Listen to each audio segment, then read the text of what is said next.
And that is just a quick look at America and how we love to do quantitative easing. Everybody, welcome to the live stream on a Friday. So a lot of things to cover. So let's get to it, shall we? First of all, today's a great day. I think we're seeing some nice appreciation. Now we have taken a hit lately, but it is what it is. Bitcoin's up 2.6%. Across the board, we're seeing green, and we like that. And if we take a look at it, coming over here to the logarithmic regression band, we can see that, yes, we are still undervalued. As you can see right here, this red line essentially is the fair value market. And if you take a look historically, we are usually, not usually, but for a good amount of time underneath that. Going back to 2015, we were under it for almost 3 years. And then as far as like the next big bull run, we saw a little bit of a jump, and then it comes back down. And then the last one, we can see that, yes, it was a little bit of a small piece, comes up above it. And we really didn't do much in the last halving year until the end of October, early November, which really does coincide with the sell in May and go away and then come back in November. And it worked out perfectly. And I think we're kind of seeing that again right here as we jumped up around March or so after we had a nice little mini bull run because of the Bitcoin ETF. But now we are below the market value or the fair market value band. And we can probably hit that, maybe not until end of October, early November, maybe December. So we'll see how it happens. But today, at these times, I feel like these are the times to actually accumulate. And the question then is, well, what do you accumulate? This is a great one. Taking a look at the crypto heat map, so we can compare this as far as like the US dollar compared to everything, which is what we always look at, right? But if you want to first, let's take a look at this. US dollar over the last, let's just take 30 days. We're a little bit of a negative, although Bitcoin's doing pretty good. 200 days, Bitcoin's still doing pretty good.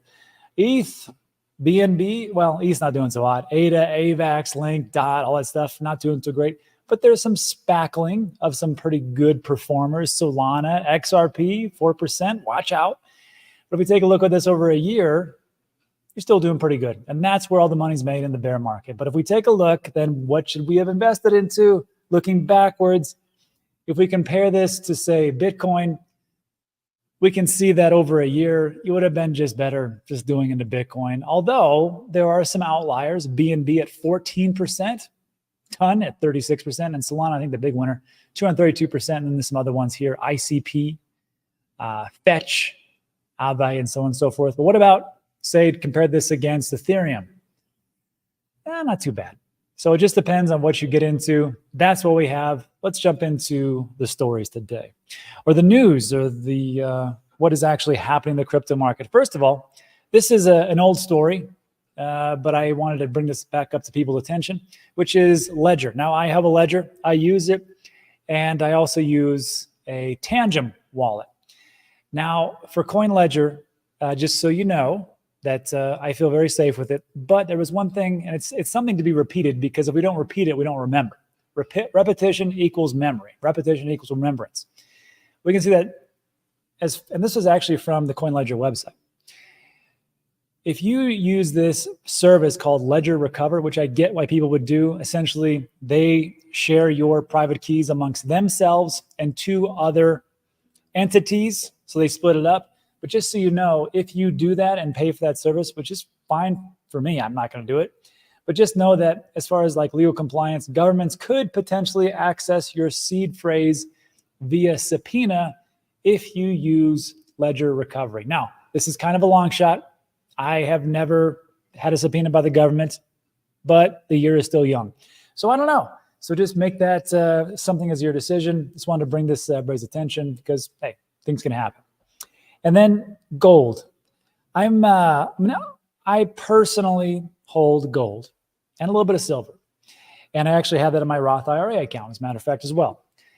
However, I found this post interesting. This is from Will Reeves. He says, Costco gold is 9% not gold. And you can see right here in the image that it's actually like, 8.33%, but let's just round up, 9%.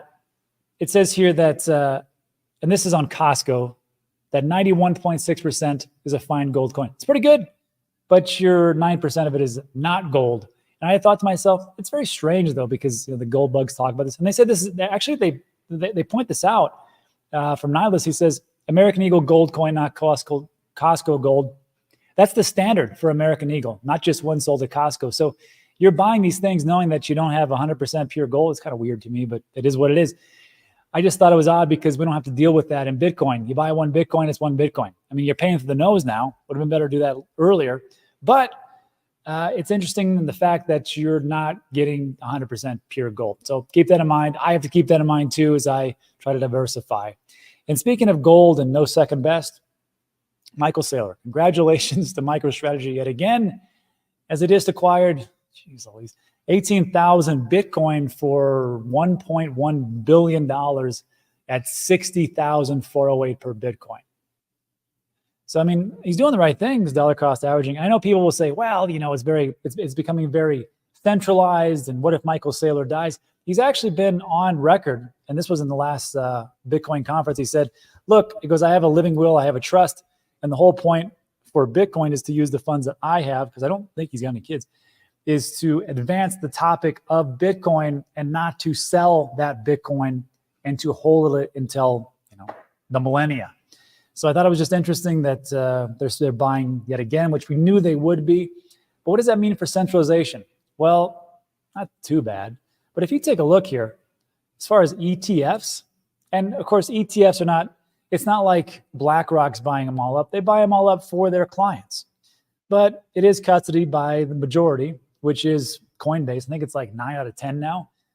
So hopefully nothing happens to Coinbase. But ETFs are holding right now, according to Bitcoin treasuries, over 1 million Bitcoin. It's pretty good. They have 5% of the total 21 million. I don't know if that's a great thing, but let me know what you think in the comments section. But as far as public companies, guess who number one is? That's right, MicroStrategy. And this is out of date. Number of Bitcoin is now 240. What is it? 244,800. So right now they've got 1%. Wow, I didn't know that. And now it's like 1.2%. So as far as centralization, it's true, it's happening. Is this the big bad thing? Depends on how you look at it. But that I find it positive that thank God MicroStrategy is buying and not like somebody else. So we'll go from there. But on the flip side, as far as centralized exchanges, congratulations to, looks like HTX, which has over 45 million users. They're going to integrate Bitcoin Lightning into its platform. So I like that. I like innovation. I like Bitcoin Lightning. I know some people say that it's not as great as people say, but look, Bitcoin Lightning, if you don't understand it, it's pretty much like having a bar tab. You go in a bar and go, hey, I'll take 1 beer, 2 beers, 10 beers. At the end of the night, they're like, hey, Steve, you owe us 10 beers. All right, I'll settle up. And then you pay at the end, right? That's essentially what Bitcoin Lightning is, a bar tab. So this actually reduces costs. We like to see that. And this is good for HTX users. On the other flip side coin of that, Kraken's going to stop that. So this was a report. This just come out from Bitcoin News. Kraken has halted Lightning Network support for customers in Germany due to new regulations that go into effect on September 10th. And this is what it came from. This was just today? Yeah. September 13th. Kraken drops Lightning Network in Germany for regulatory issues. I don't blame Kraken for bending the knee. They've already got kind of hosed over by the SEC as they got sued twice by them. Good job, Gary. And they're just like, look, we just want to be in compliance, so just leave us alone. And this is what we got. So in its list of acceptable addresses, types for Bitcoin withdrawals, Kraken has removed the INBC prefix from its list of supported assets for German customers. That confirms Kraken's denial of Lightning withdrawals. In response to a single customer inquiry, a support agent at Kraken attributed the removal to regulatory issues, offering a consolation, which was this, and this is a direct quote: as soon as we are able to bring back the service, we will. So unfortunately, the Lightning Network is not available for Germany users, as they're actually, it's a funny thing because the German government just sold Bitcoin about a month and a half ago. Actually, they did a pretty good job, actually. And this goes into effect on,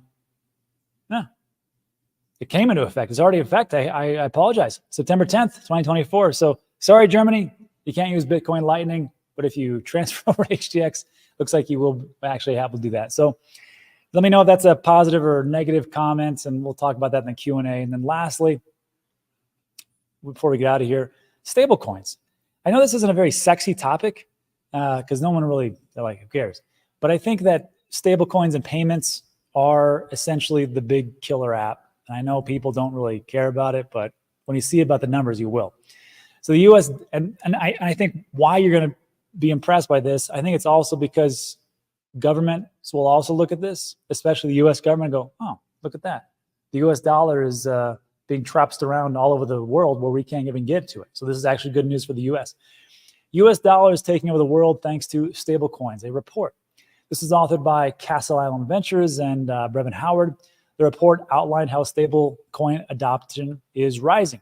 And I linked that in the description, I think. Let me make sure. But this is the report. And what I found was interesting is that it's like a co-report also with, looks like Kai Sheffield, global head of crypto at Visa. Quite interesting. And this data from Visa and Illumina Labs shows that stablecoin volumes reached 461 billion. That's almost $500 billion in August alone. And if you want to take a look at that, here's the numbers. And we can see that, yes, stablecoins being used all over the world. In just last month alone was 460 billion. That was the third highest amount. Actually, over here, looks like in March, wow, March 2024, it was over $500 billion, 521 billion worth of transactions. So I think things are moving in the right direction.